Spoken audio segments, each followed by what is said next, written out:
Bonjour, bonjour, bienvenue sur ce webinaire.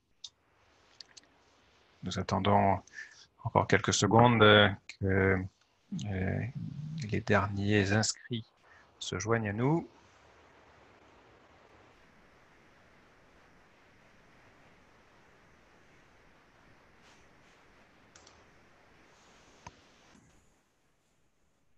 En tout cas, bienvenue à ce webinaire sur l'échelle de l'entrepreneuriat. Et si vous souhaitez monter les échelons et développer des entreprises performantes, eh bien, vous êtes au bon endroit.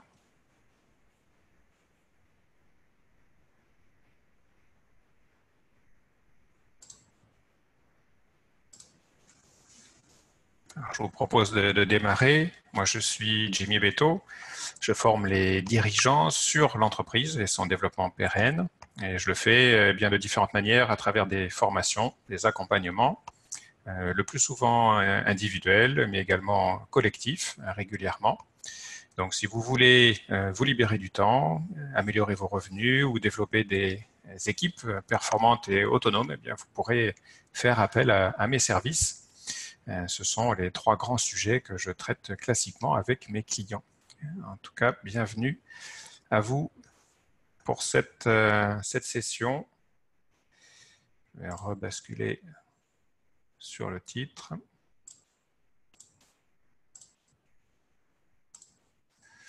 Voilà, session webinaire, l'échelle de l'entrepreneuriat. Et situez-vous sur cette échelle, revisitez vos priorités pour passer à l'échelon supérieur. Alors aujourd'hui, nous allons passer une trentaine de minutes ensemble.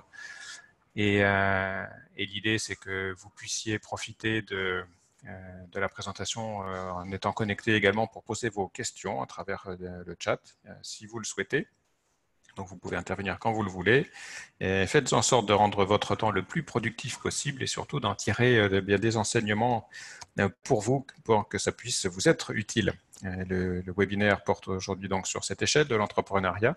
Et si vous possédez ou si vous dirigez une ou plusieurs entreprises, que vous souhaitiez le faire, eh bien, ce webinaire est totalement pour vous.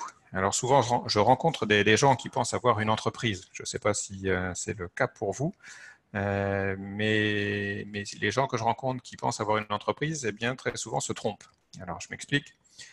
Pour nous, une entreprise, c'est une activité commerciale rentable qui doit pouvoir fonctionner sans son propriétaire. Donc, une activité commerciale rentable qui peut fonctionner sans moi, en l'occurrence, si c'est mon entreprise. Alors, tout le reste, selon cette définition, tout le reste devrait être classé dans une autre catégorie que celle d'une vraie entreprise. Et dans ce cadre de développement d'entreprise, bien c'est comme pour beaucoup d'autres choses. Dans le monde des affaires, dans le monde de l'entreprise, il y a plusieurs niveaux. Alors, beaucoup ont entendu parler du sport, certains pratiquent du sport, mais à quel niveau? À quel niveau pratique-t-on un sport? Eh bien, pour l'entreprise, c'est pareil. Beaucoup de dirigeants disent j'ai créé ma boîte, mais à quel niveau? Les raisons pour lesquelles quelqu'un crée ou reprend une entreprise d'ailleurs sont variées, mais les deux idées phares qui reviennent régulièrement sont très souvent les mêmes, la liberté et l'argent.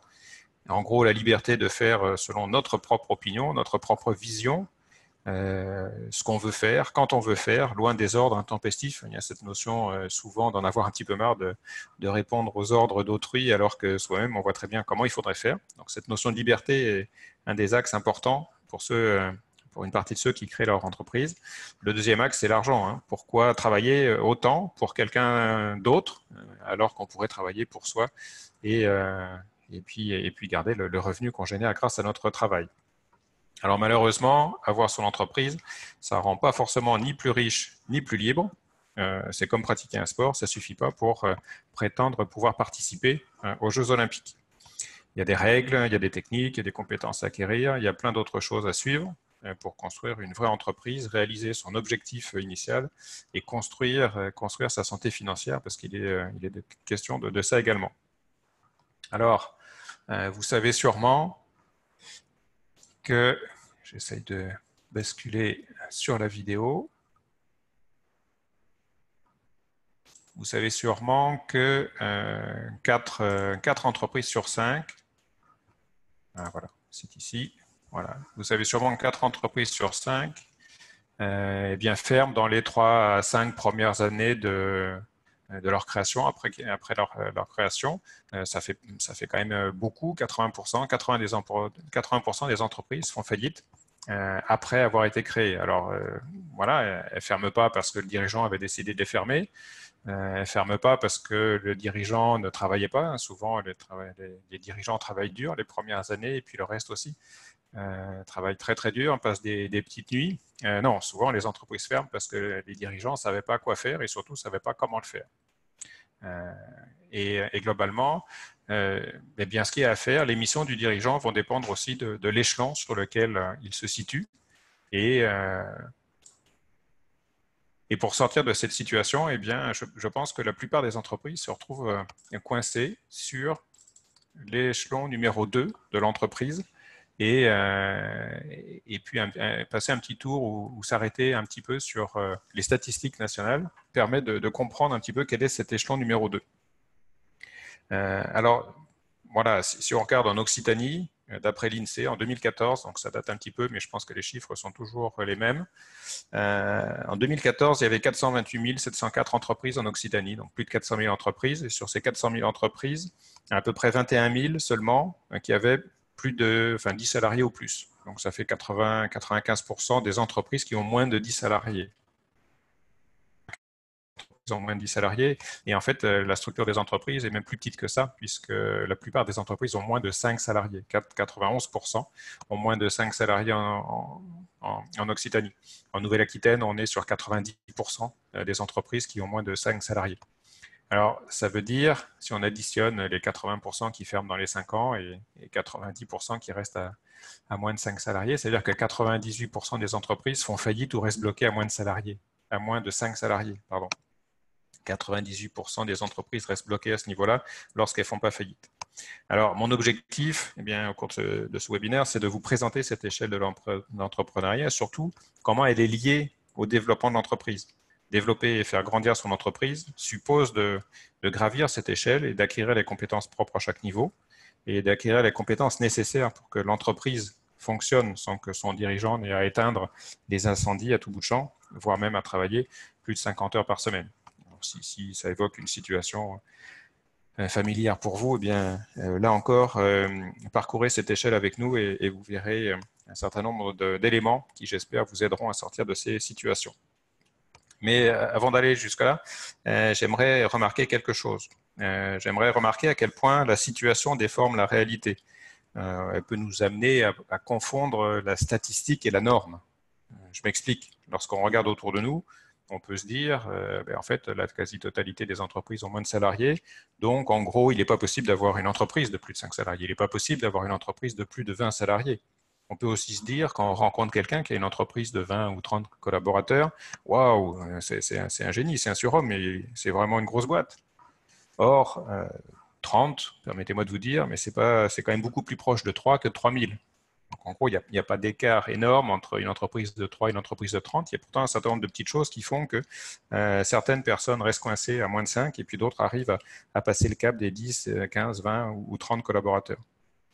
Voilà, donc cette statistique, 98% des entreprises qui font faillite ou qui restent bloquées à moins de 5 salariés, cette statistique peut insidieusement nous amener à trouver des raisons ou des excuses ou à nier l'origine réelle du problème. Lorsqu'on demande autour de soi et que les autres vivent la même chose que soi, on se dit, ah ben voilà, c'est normal, le problème ne vient pas de moi puisque c'est le même pour tout le monde. On peut prendre des exemples dans l'entreprise. Si j'arrive pas à vendre, c'est qu'aujourd'hui, les clients ne veulent pas payer le vrai prix. Ils trouvent que c'est trop cher, ils n'achètent pas. Ou alors, si mon équipe perd en efficacité, c'est qu'aujourd'hui, les gens ne veulent plus travailler.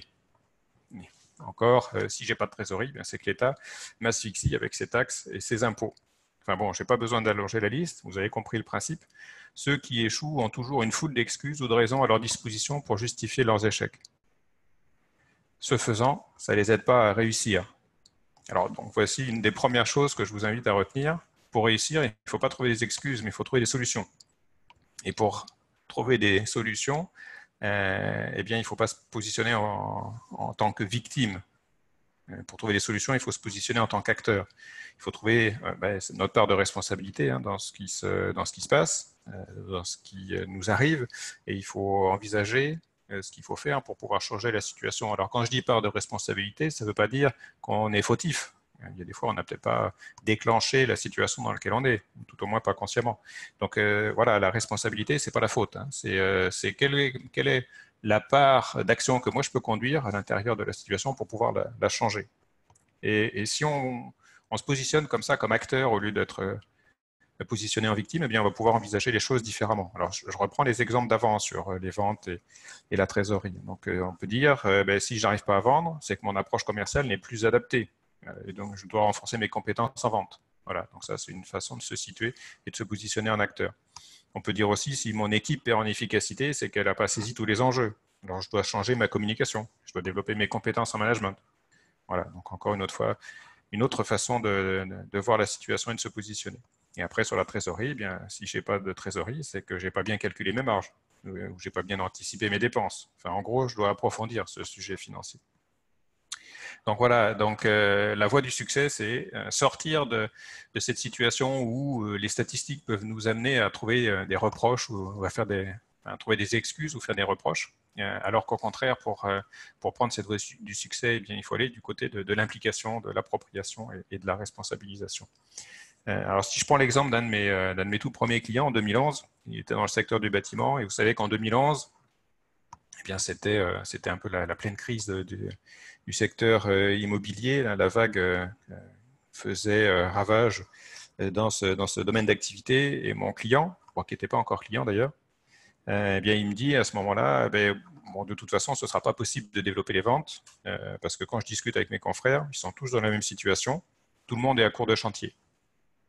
Alors, j'ai dit chiche. Et en fait, on a travaillé ensemble quand même. Et puis, on a travaillé 1 an et demi ensemble. Et après 1 an et demi, eh bien, ce client avait doublé son chiffre d'affaires. Il était passé de 1 300 000 à 2,6 millions. 2,6 millions d'euros chiffre d'affaires annuel. Donc, il avait doublé. Pendant ce temps-là, ses confrères, eux, continuaient à baisser. Ils ne comprenaient même pas pourquoi mon client avait doublé son chiffre d'affaires alors que la situation était statistiquement mauvaise. Donc, voilà.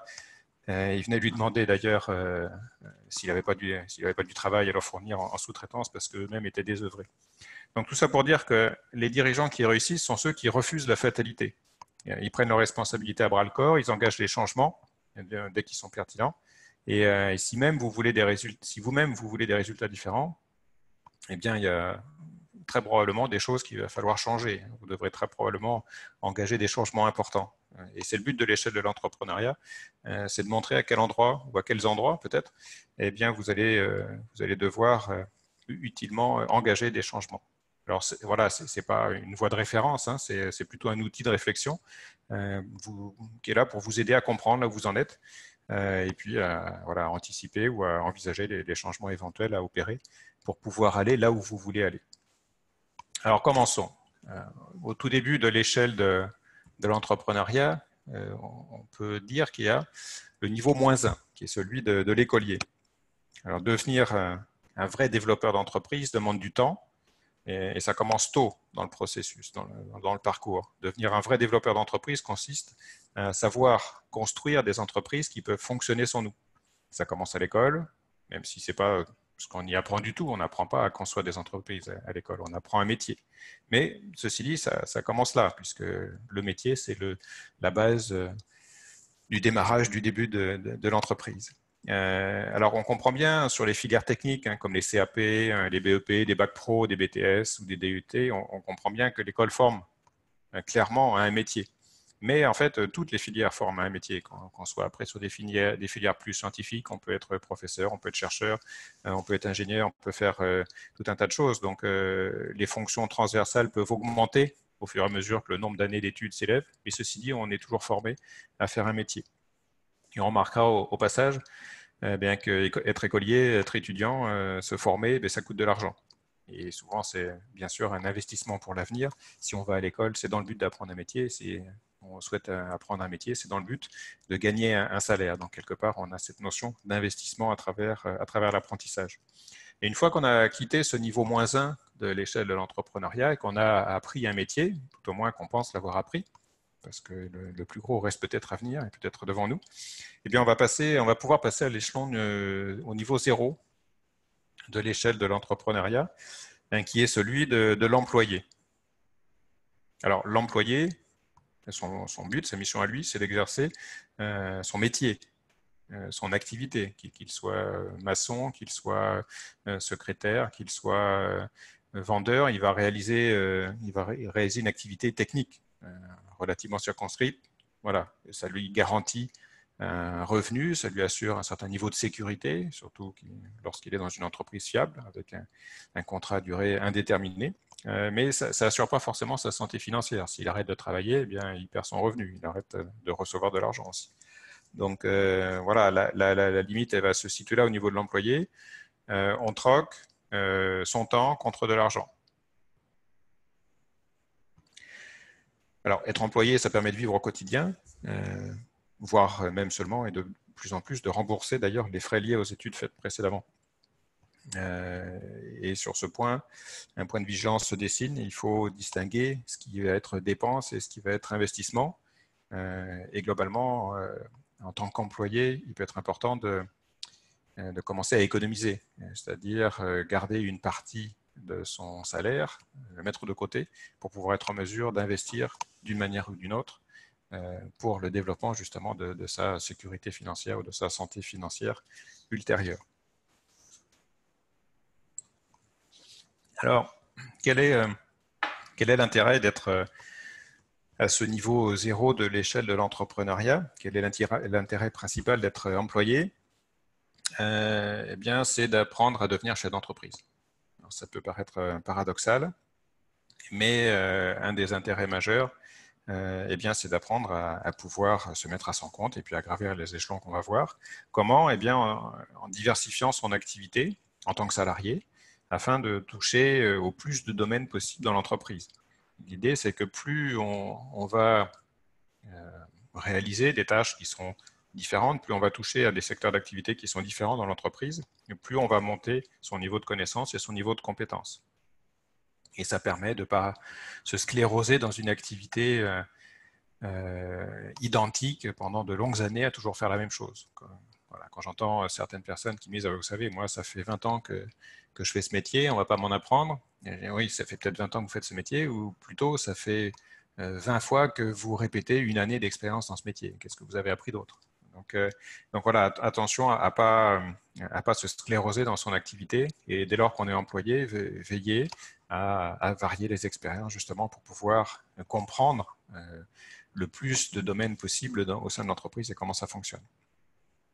Pour apprendre à se préparer à être chef d'entreprise, et bien du coup, on pourra avantageusement s'intéresser bien sûr à la partie production, à la partie finance, à la partie marketing. On pourra aller sur le terrain, se mesurer à l'activité commerciale qui sera le nerf de la guerre plus tard lorsque on sera à la tête d'une entreprise.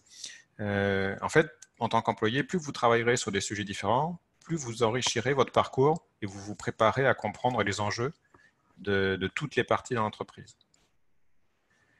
Alors, cette étape peut commencer sporadiquement, soit pendant les boulots d'été, alors que vous étiez étudiant. Dans les moments de pause, vous pouvez très bien aller chercher des expériences et des activités.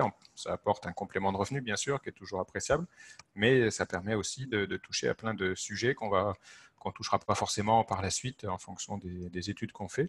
Moi, je sais que, voilà, en tant qu'étudiant, j'avais travaillé dans une usine de production de briques. Je ne suis pas devenu briquetier par la suite, mais ceci dit, cette expérience était extrêmement enrichissante. J'ai travaillé dans un élevage laitier, j'ai travaillé à castrer des semences de maïs. Alors moi, je venais du Nord, mais je suis venu dans le Sud pour faire ça. Et je crois que s'il y a une activité typique du Sud de la France, voilà, castrer les maïs pourrait être celle-là peut-être. Voilà. Et à chaque fois qu'on réalise ce genre d'activité, eh bien, on trouve des spécificités. Il y a des éléments communs qu'il est bon de connaître pour devenir un bon chef d'entreprise. Réaliser un métier technique comme ça, réaliser des métiers aussi de routine ou des activités de routine, ça permet de toucher des difficultés, ça permet de voir quels peuvent être les facteurs et les leviers de motivation pour celui qui réalise la tâche. Voilà, ça permet de ressentir ce qu'on ressent quand on réalise une tâche répétitive. Ça permet aussi de vivre les frustrations, mais ça permet de montrer l'intérêt du métier. Ça permet de montrer qu'à tous les niveaux, il peut y avoir des idées d'amélioration. Donc voilà, toucher à ça, toucher du doigt tous ces aspects-là est important plus tard pour notre activité en tant que chef d'entreprise. le monde des petites entreprises lui-même est idéal pour toucher à toutes ces activités, puisque très, très fréquemment, le peu de personnes nous amène à toucher à toucher à tout, en fait, à conduire plusieurs activités, que ce soit au niveau administratif, que ce soit un peu de vente, un peu de production. Voilà, les petites entreprises sont très, très fortes pour nous aider à revêtir plusieurs casquettes. Et en grande entreprise, en parallèle, il peut y avoir des parcours qui nous aident aussi. On peut commencer en ressources humaines, passer par le marketing, faire des ventes. Voilà. Donc, les occasions sont toujours nombreuses pour varier nos activités. Mais ce qui est important à ce stade, c'est de veiller à renforcer ses compétences et à toucher à tout, même si en France, c'est pas forcément bien vu d'avoir un CV qui s'en va dans tous les sens. On est toujours méfiant quand on voit quelqu'un, ou un chef d'entreprise est méfiant quand il voit quelqu'un arriver avec un CV extrêmement éclaté. Alors, c'est peut-être pas idéal pour trouver un boulot, mais ceci dit, ça forme après plus tard pour être chef d'entreprise et ce sont peut-être les meilleurs chefs d'entreprise qui ont les CV les plus éclatés. Alors, autre point, c'est que quand on apprend différents métiers en étant employé, eh bien, ça coûte moins cher que quand on est à son compte, puisque dans cet axe-là, eh bien, c'est notre employeur qui va payer soit notre formation, soit nos erreurs. Donc, voilà, on apprend alors que ce n'est pas nous qui déboursons notre formation. Donc, autant qu'à faire, autant apprendre le maximum. Et ensuite, eh bien, on pourra aussi élargir notre zone de confort en découvrant des activités comme ça qui sont différentes. Et ce sera important dès lors qu'on passe au niveau 1, qui est le niveau de la personne à son compte. Parce que quand on est à ce niveau 1, la personne à son compte, c'est là que ça se corse. Il faut tout faire. Il faut vendre, il faut produire, il faut vendre, il faut produire, il faut revendre, il faut reproduire, il faut faire les finances, il faut gérer les papiers, il faut vraiment tout faire. À ce niveau, si vous n'avez pas déjà pratiqué la plupart des activités au préalable en tant qu'employé, alors c'est sûr que voilà, vous vous trouvez en terrain inconnu avec énormément de choses à apprendre d'un coup. Donc si on doit prendre cette zone de confort, voilà, prenons votre zone de confort, mettons que ce soit votre activité au départ, que vous soyez comptable, pharmacien, maçon, peintre, voilà, vous avez votre zone d'activité, eh bien déjà, tout ce qui va être innovation, les nouvelles façons de faire dans votre métier, ça va vous faire sortir de votre zone de confort, mais ça va être nécessaire. Si vous ne gérez pas cette partie-là, il y a peu de chances que vous restiez à jour et si vous le faites, eh bien, vous n'allez pas rester au top déjà en tant qu'employé. Et puis quelque part, si vous vous mettez à votre compte, eh bien, vous n'avez aucun avenir à long terme. Il faut que vous soyez toujours à jour de ce qui se fait pour pouvoir être en mesure d'être au-devant et au-delà de ce que font vos concurrents ou de ce que feront vos concurrents. Mais élargir sa zone de confort, à ce niveau-là, ça ne se limite pas justement à l'innovation, il faut aussi intégrer des activités complémentaires. Donc, il faut vraiment intégrer ces activités que vous pouvez voir aussi en tant qu'employé au préalable. Mais quand vous êtes à votre compte, il n'y a pas le choix. Vous devez faire des finances, vous devez faire du marketing, vous devez faire des ventes, vous devez produire un certain nombre de services, même si c'est du service, eh bien, la production de services. Et moins vous aurez d'expérience au préalable dans ce domaine-là, plus eh bien, cette situation, ce statut à votre compte sera violent pour vous. Voilà. Le niveau 1, ce niveau personne à son compte peut être un niveau particulièrement violent pour qui n'est pas paré à toucher à toutes les activités qui constituent les activités de l'entreprise. Alors, beaucoup de personnes à leur compte seraient très heureuses d'avoir juste ce qu'il faut de travail pour être occupées, sans avoir à se soucier de personne, sans avoir à se soucier de personnes d'autres dans l'entreprise qu'elles-mêmes. Et souvent, elles confondent le fait d'être en affaires avec le fait d'avoir des choses à faire. Et au final, elles finissent par crouler par toutes les choses qu'elles ont à faire. Donc, en gros, une personne à son compte va se mettre à son compte. Pourquoi? Bien parce qu'elle veut se lancer, elle a le goût du challenge, et puis elle veut faire mieux que ce qui se fait déjà. Elle veut aussi maîtriser sa vie et son destin. C'est peut-être quelque chose qui vous parle. Ça, dès lors que vous êtes à votre compte, c'est vous qui décidez de ce qui va se passer pour vous. Des personnes aussi peuvent se retrouver au chômage, perdre leur emploi et se disent bon ben voilà, maintenant j'en ai marre de travailler pour quelqu'un d'autre et puis d'être tributaire d'un employeur qui pourrait me licencier du jour au lendemain. Donc je vais créer mon job, je vais créer mon boulot et puis comme ça j'aurai mon destin en main. Donc ça peut être aussi un axe. Et puis après il y a des personnes qui peuvent aussi se mettre à leur compte pour avoir des choses à faire. ça peut se passer. Il y en a qui peuvent avoir des revenus passifs ou déjà suffisamment de richesse pour pas forcément avoir à chercher après la rentabilité. Eh bien, elles vont pouvoir se mettre en affaires pour s'occuper quelque part. Alors, ceux qui réussissent à ce niveau-là apprennent deux choses essentielles. La première, c'est élargir sa zone de confort et apprendre les ventes et les finances. Et la deuxième, c'est développer son autodiscipline et son sens des responsabilités. Et ça, c'est important, puisque derrière, si elle n'a pas ça, elle ne va pas pouvoir réussir. Mais lorsqu'elle réussit, et qu'elle réussit à tenir le cap, eh bien, elle va pouvoir s'entourer et s'épauler pour faire face à tout ce qu'il y a à faire. Donc, baisser un petit peu le niveau de charge de travail. C'est à partir de ce moment-là qu'elle va embaucher quelques personnes et qu'elle va passer à l'échelon numéro 2, celui du manager.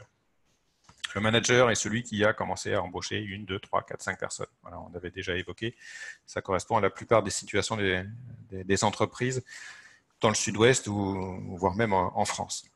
Alors, embaucher des gens, c'est censé représenter un grand soulagement par rapport à l'échelon précédent, car l'entrepreneur n'a plus besoin de faire tout seul.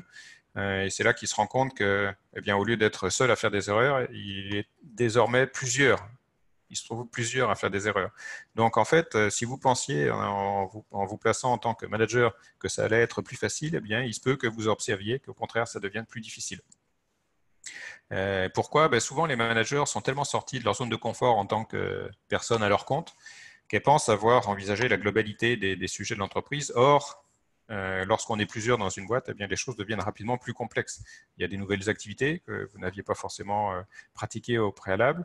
Il y a le recrutement, il y a le management, il y a la formation. Voilà. La première difficulté, d'ailleurs, je pense, c'est celle du recrutement pour un manager. Les premiers recrutements ont toutes les chances d'être des mauvais recrutements. C'est parfois même vrai pour le deuxième, troisième, cinquième, dixième recrutement. Le recrutement demande des compétences et du savoir-faire et nécessite de l'apprentissage. À défaut, la charge de travail du manager va augmenter exponentiellement au lieu de diminuer. Et donc, il faut mettre en place un système, il faut mettre en place une structure adéquate dans l'entreprise pour pouvoir être en mesure de recruter les bonnes personnes. Pour trouver d'ailleurs d'excellents employés, il faut aussi devenir un excellent manager. On trouve en général des employés qui correspondent à notre niveau de compétence et derrière, ça implique la notion aussi de développement de compétences, là encore, et de développement professionnel. La deuxième difficulté du manager est la délégation. Et pour faire quelque chose par quelqu'un d'autre avec le même niveau de qualité, ce n'est pas forcément facile. Ça touche à plusieurs aspects. Il y a soit le lâcher prise, faire la confiance, et puis après il y a former, apprendre aux collaborateurs à réaliser cette tâche. En gros, il faut systématiser également, formaliser la tâche, comment elle doit être faite et comment on va évaluer le travail réalisé pour que la personne puisse aussi s'auto-évaluer. Il y a une différence entre le savoir-faire pratique et le savoir-faire théorique. On sait faire les choses et puis on ne sait pas forcément expliquer comment faire les choses. Et on peut se retrouver dans cette situation où, par manque de temps, eh bien, on va être mobilisé sur des tâches opérationnelles urgentes, ce qui fait qu'on ne va pas passer beaucoup de temps à structurer ou à mettre en place des procédures parce que ça, c'est plus compliqué. Et comme c'est en dehors de notre zone de confort, eh bien, on ne va pas forcément être efficace tout de suite sur ce domaine-là. Donc, on le reporte à plus tard et en le reportant à plus tard, eh bien, on ne le fait pas. Ce qui fait que le personnel peut commettre des erreurs, il peut y avoir des difficultés à tenir des marges avec des problèmes de rentabilité, des manques de ressources. Et globalement, du coup, s'il y a des manques de ressources, eh bien, on est encore plus sollicité, donc on a moins de temps et c'est comme ça que le cercle est bouclé. Donc l'intérêt d'être manager, c'est d'apprendre à bien recruter et formaliser et expliquer son savoir-faire, et ce sera important pour le niveau numéro 3, celui du patron propriétaire de l'entreprise. Mais se libérer du temps suppose eh bien, de construire cette entreprise qui pourra fonctionner sans vous. Et un des plus grands freins auxquels le patron est souvent confronté, eh bien, c'est cette croyance qu'il n'est pas possible de faire fonctionner une entreprise sans nous. Donc, pour progresser, pour continuer à aller plus haut, eh bien, il faut éliminer cette croyance. Il faut éliminer cette croyance et il faut commencer par construire une entreprise ou tout au moins construire une entreprise en ayant une idée très précise de comment elle sera, à quoi elle ressemblera lorsqu'elle sera achevée. Donc, concentrez-vous sur ce qui doit arriver, sur comment l'entreprise doit être pour qu'elle fonctionne sans vous, combien d'employés, combien de bureaux, où, organiser comment. Voilà, commencez la construction de votre entreprise en ayant une idée très précise de ce à quoi elle ressemblera lorsqu'elle sera achevée. Et après, eh bien, vous pourrez travailler sur l'entreprise, c'est-à-dire travailler sur l'organisationnel et moins dans l'entreprise qui représente l'opérationnel. Ces tâches-là, si vous voulez, je vous les transmettrai aussi par mail. Il y a un certain nombre de tâches pour chacune des secteurs d'activité de l'entreprise, qui sont des tâches qui sont plutôt opérationnelles et des tâches qui sont plutôt organisationnelles. Donc, la mission du patron, propriétaire d'entreprise, c'est de se consacrer à ces tâches plus organisationnelles. À cet échelon, la difficulté consiste à changer d'état d'esprit à l'égard du travail. Je m'explique, certains patrons pensent que l'exemplarité passe par la réalisation soi-même d'une grande quantité de travail. Pour que l'équipe travaille, il faut que moi-même je travaille. Et si je veux que l'équipe travaille beaucoup, eh bien, je dois travailler beaucoup également. Or, si vous voulez avoir une vraie entreprise et une équipe autonome, eh bien, cet état d'esprit n'est pas du tout valide. Il faut changer cet état d'esprit. Et si vous pensez que le travail, et si vous pensez justement le travail dans ces termes-là, comme ça, eh bien, c'est que vous avez encore l'état d'esprit du manager, voire même l'état d'esprit de la personne à son compte. Vous n'avez pas une entreprise, vous avez un boulot. Donc, si vous êtes dans cet état d'esprit, vous aurez des difficultés à réaliser votre vraie mission de patron. Vous serez trop dans l'opérationnel. Vous ne mettrez pas en place les systèmes qui permettront à l'entreprise de fonctionner sans vous. Alors, peut-être que ça pourra vous rassurer, d'ailleurs, en particulier si vous avez le syndrome de la personne indispensable. Mais je suis prêt à parier que ce sera votre propre détriment et ce sera surtout au détriment de l'autonomie de votre équipe. Donc voilà, donc l'intérêt d'être patron, c'est de réaliser son objectif de liberté et de revenus, d'acquérir les compétences pour construire d'autres entreprises. Et après, eh bien, vous pourrez vous consacrer à investir, passer au niveau 4, et l'investissement peut porter sur le rachat, la structuration et le développement d'autres entreprises pour créer de la richesse. Et vous pouvez aussi investir dans 2 autres domaines, celui de l'immobilier ou aussi celui des déplacements. Donc voilà, 3 domaines sur lesquels vous pouvez investir. Cette notion d'investissement, de passer investisseur, eh bien, élargit là encore votre zone de compétences, puisque vous allez vous intéresser à des nouvelles activités ou à des nouveaux domaines d'activité. Vous étiez peut-être dans la construction, vous pouvez passer dans les services, vous étiez peut-être dans le bien-être, vous allez peut-être passer dans le soin à la personne. Enfin voilà, il peut y avoir d'autres secteurs d'activité auxquels vous allez vous intéresser. Ça va élargir votre zone de confort.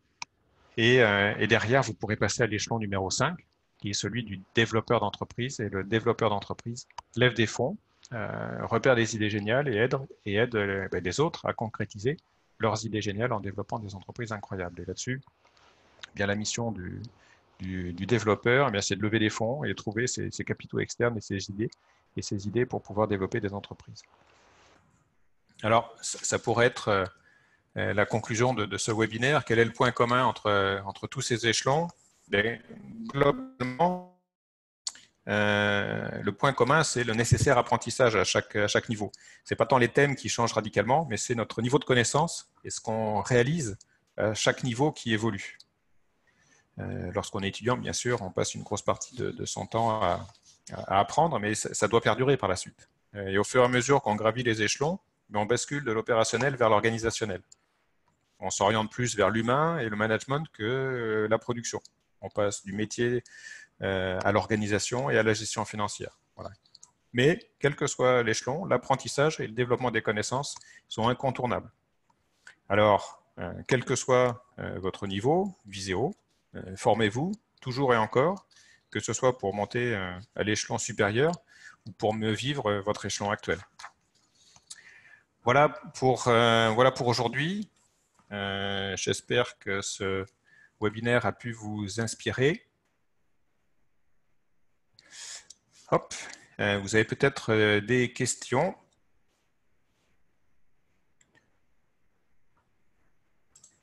Alors, hop, voilà, de ce côté-là, y a-t-il des questions? Donc, il y a une fenêtre où vous pouvez poser les questions par écrit. Voilà, pour l'instant, pas de questions visiblement. Bon, j'espère avoir apporté des éléments qui vous seront utiles. Alors, sachez que ce webinaire sera mis en ligne. Vous pourrez le revisionner, le partager et surtout passer à l'action. Donc, voilà, faites ce qu'il faut pour vous renforcer sur votre échelon ou passer à l'échelon supérieur. Je vous souhaite une bonne journée et je vous dis à très bientôt. Au revoir.